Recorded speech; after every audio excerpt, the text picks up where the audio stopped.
As defesas aéreas da Rússia não estão tendo um momento de descanso agora. As próprias coisas que eles deveriam estar impedindo continuam atingindo-os, deixando enormes brechas nos céus que a Ucrânia pode explorar.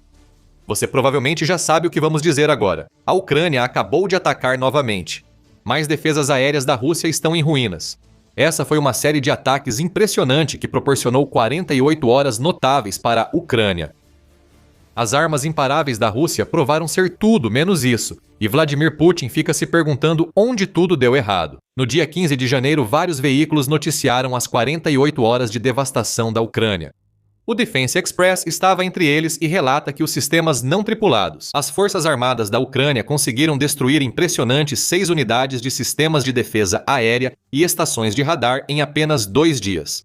Com todos esses sistemas e radares localizados nas regiões ocupadas da Ucrânia, especificamente, a Ucrânia atingiu 3 sistemas ou radares em cada uma das regiões conflituosas de Donetsk e Zaporizhia, em ambos os casos potencialmente criando corredores aéreos seguros nessas regiões para futuros ataques. A confirmação de todos os 6 ataques veio do infame comandante das forças de sistemas não tripulados da Ucrânia, Robert Brovdi, o comandante conhecido pelo seu indicativo. Madyar foi ao Telegram para anunciar o que a Ucrânia conseguiu realizar em sua extravagância de ataques de 2 dias. Os Pássaros SBS eliminaram 6 unidades de SAM e radar do sistema de defesa aérea Worm em 48 horas.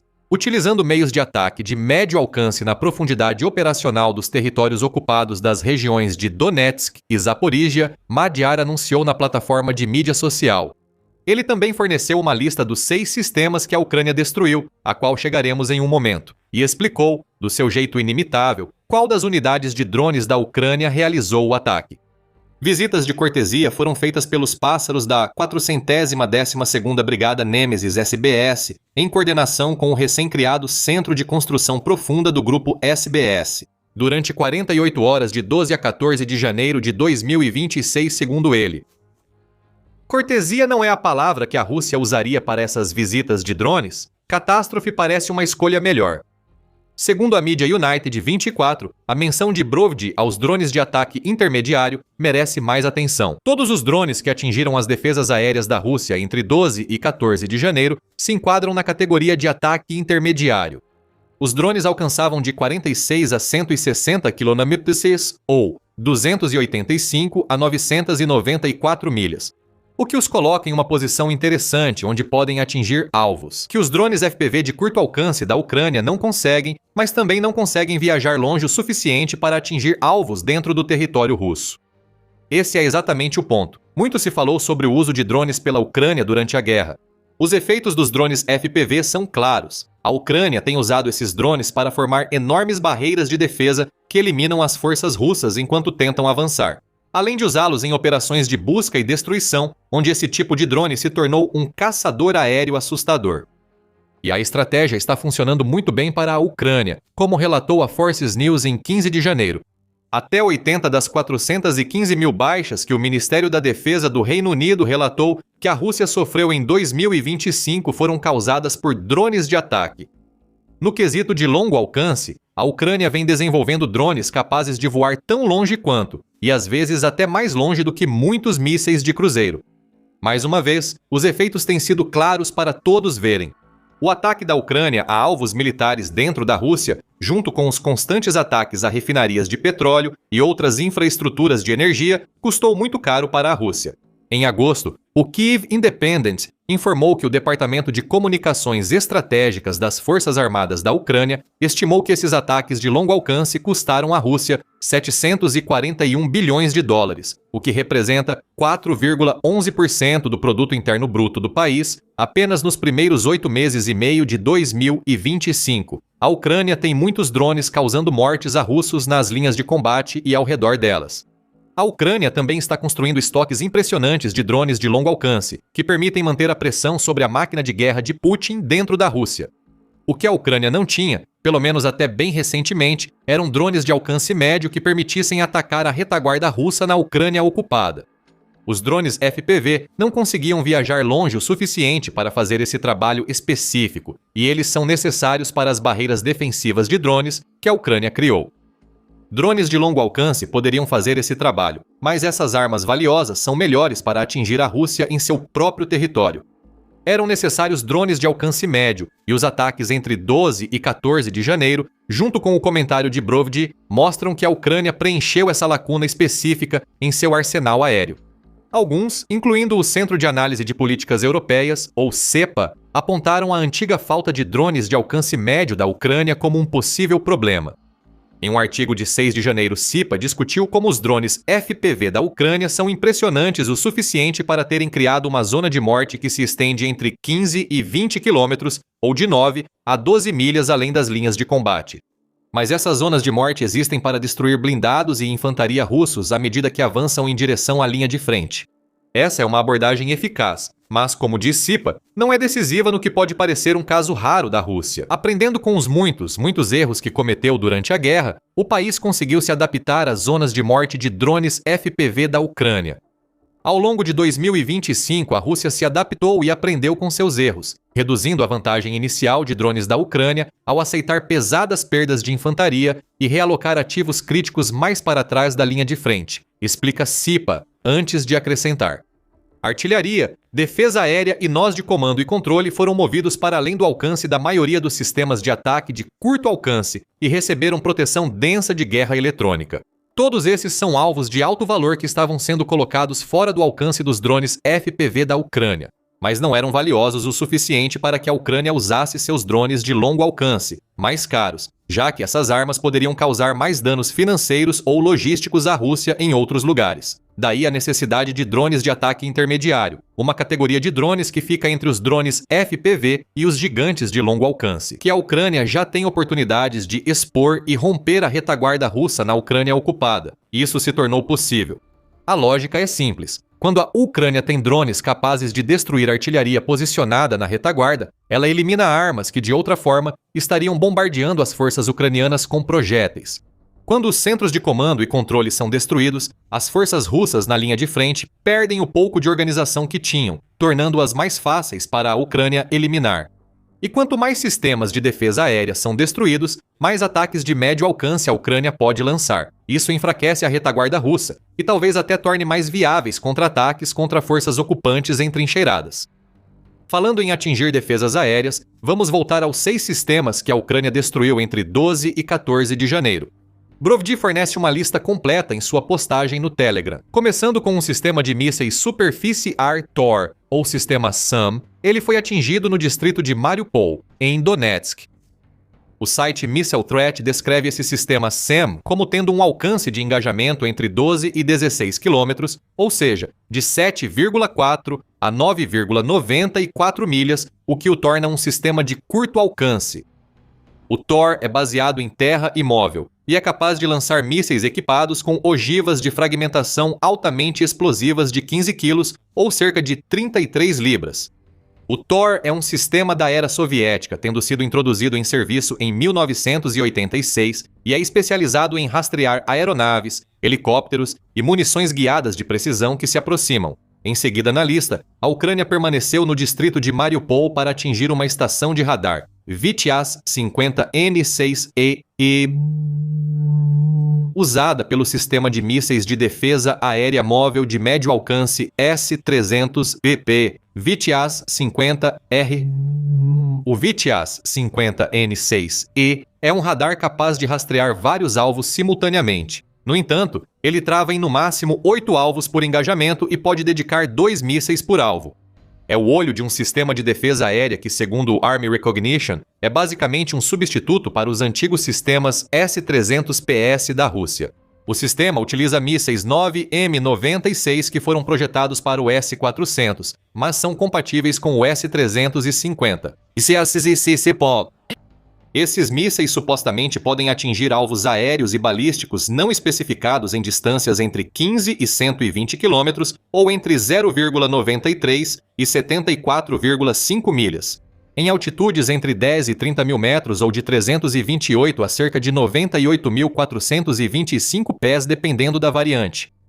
Agora, não estamos dizendo que a Rússia está mentindo aqui, mas se as especificações do míssil para o S-350 forem precisas e a estação de radar VITIAS 50N6 e fizer parte desse sistema e for capaz de rastrear alvos na mesma faixa de altitude que o míssil supostamente pode atingir, então o drone ucraniano que se aproximava não deveria ter tido chance alguma. O radar deveria tê-los detectado, e os mísseis do S-350, que aparentemente podem enfrentar ameaças balísticas, deveriam ser mais do que rápidos o suficiente para derrubá-los. A Ucrânia atingiu a estação de radar, forçando o S-350 a disparar às cegas. E quando você está lidando com alvos tão pequenos quanto drones e mísseis, não conseguir ver o que está vindo não é exatamente a melhor situação para se estar. O S-350, e provavelmente ainda pode disparar, só que agora vai fazer isso às cegas. E quem sabe o que seus mísseis vão atingir, caso não tenham sorte e acertem um projétil ucraniano. Seguindo em frente, temos o terceiro alvo que a Ucrânia atingiu na região de Donetsk, um sistema Sambuc-E1. Desta vez, os drones da Ucrânia voaram até o distrito de Volnovakha, em Donetsk, para destruir um sistema SAM de médio alcance. Isso é notável porque ele leva muito pouco tempo para ser montado e movido.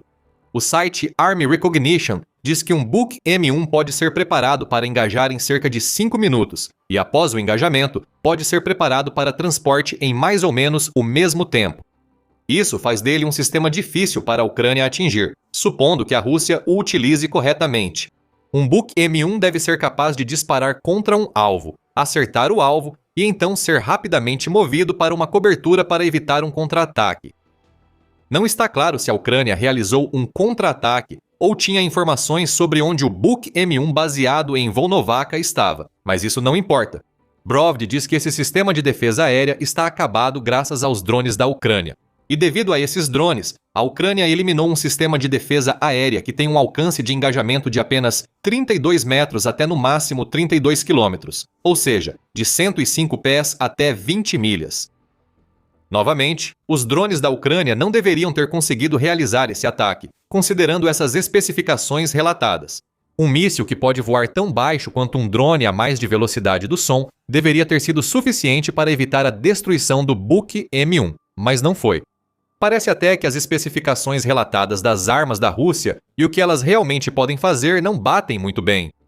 Não pode ser isso, né? De qualquer forma, já são 3 sistemas de defesa aérea e radares abatidos em Donetsk. Isso mostra que a Ucrânia ainda estava longe de terminar sua maratona de ataques de 2 dias. Vários sistemas de defesa aérea na região de Zaporizhia também estavam na lista, com todos os 3 localizados no distrito de Polohiev dessa região. Entre eles estava outro sistema Buk-SAM, embora Brovd não especifique o tipo em seu relatório. Isso significa que pode ter sido um Buk M1, M2E ou M3 que foi destruído em Polohiev. Já falamos sobre o Buk M1. As outras variantes do sistema oferecem melhorias que incluem alcances maiores. Então, a Ucrânia saiu ganhando com esse quarto ataque, não importa qual variante tenha sido atingida. Destruir um Buk M1 é sempre uma boa notícia. Derrubar um dos seus primos mais avançados é ainda melhor. Brovd também relata que a Ucrânia destruiu outro sistema de defesa aérea Tor em Polohiev, embora ele especifique qual tipo. Desta vez, foi um Tor M2 que caiu para os drones ucranianos. O Army Recognition chama esse sistema de uma atualização em relação ao sistema Tor básico que a Ucrânia parece ter atingido em Donetsk, e que existem 4 versões dele: Tor M2, Tor M2 e Tor M2, K e Tor M2, KM. O Tor M2E é a versão de exportação do sistema. Isso torna improvável que tenha sido estacionado em Zaporizhia, porém, também é possível que a Rússia tenha começado a usar armas que antes foram construídas para exportação, devido aos seus muitos problemas com defesa aérea. Supondo que a Rússia não esteja tão desesperada assim, a Ucrânia deve ter destruído uma das outras 3 variantes.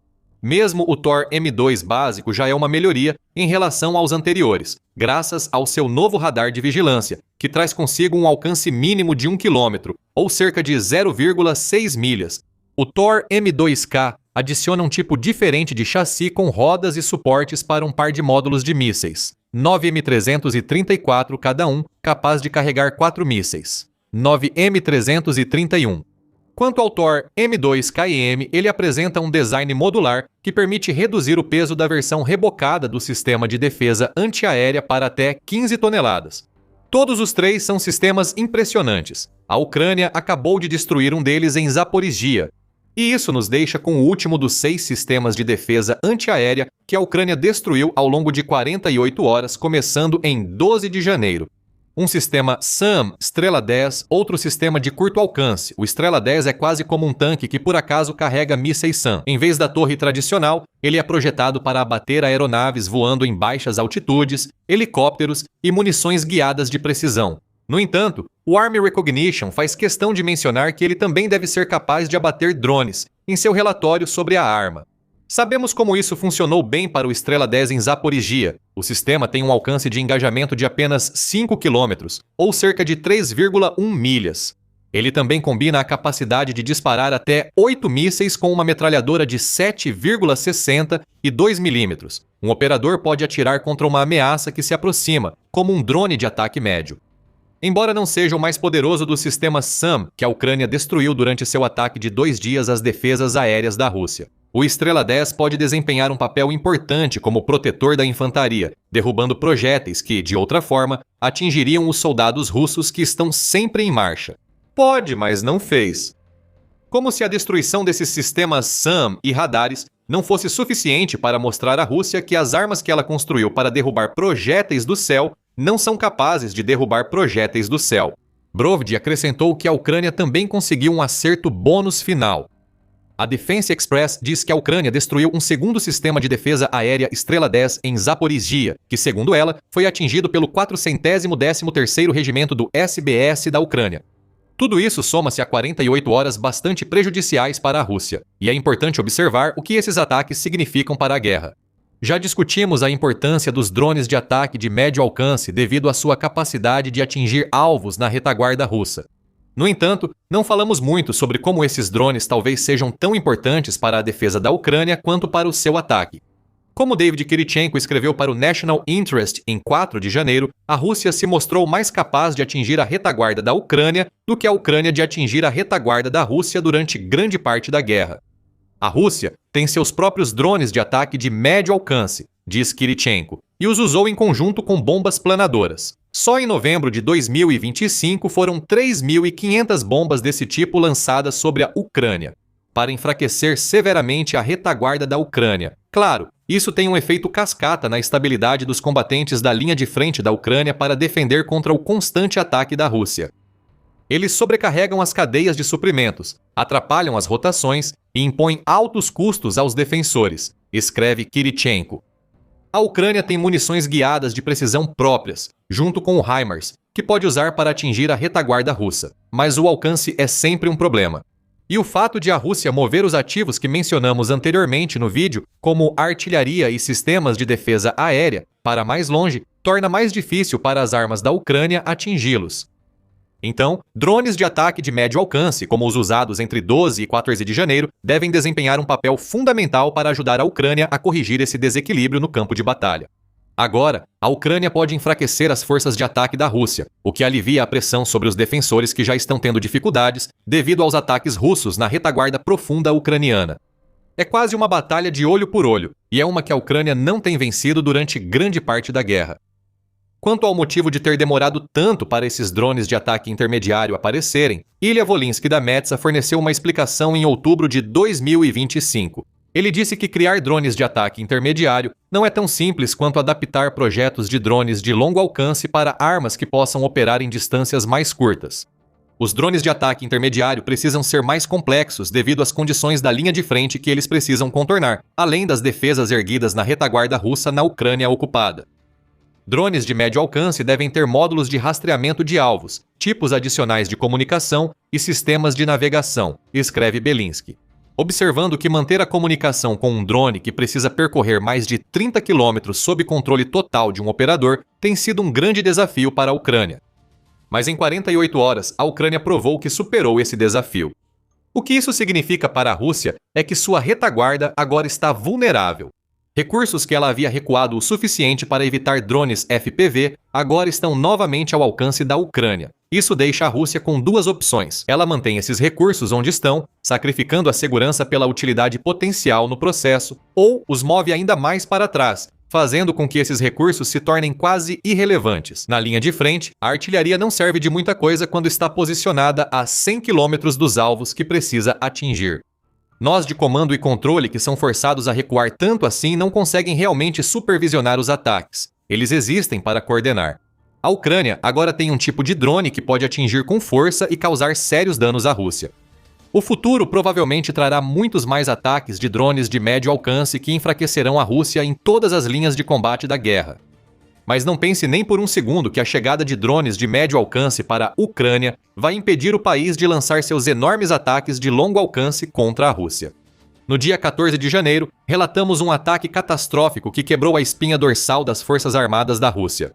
A Ucrânia atingiu uma instalação de produção de drones e outra que fabrica drones de médio alcance para a Rússia, em um ataque devastador que mostrou a força dos mísseis fabricados no próprio país. Saiba mais sobre esse ataque em nosso vídeo e lembre-se de se inscrever no The Military Show para mais cobertura dos últimos ataques da Ucrânia contra a retaguarda russa. E obrigado, como sempre, por assistir.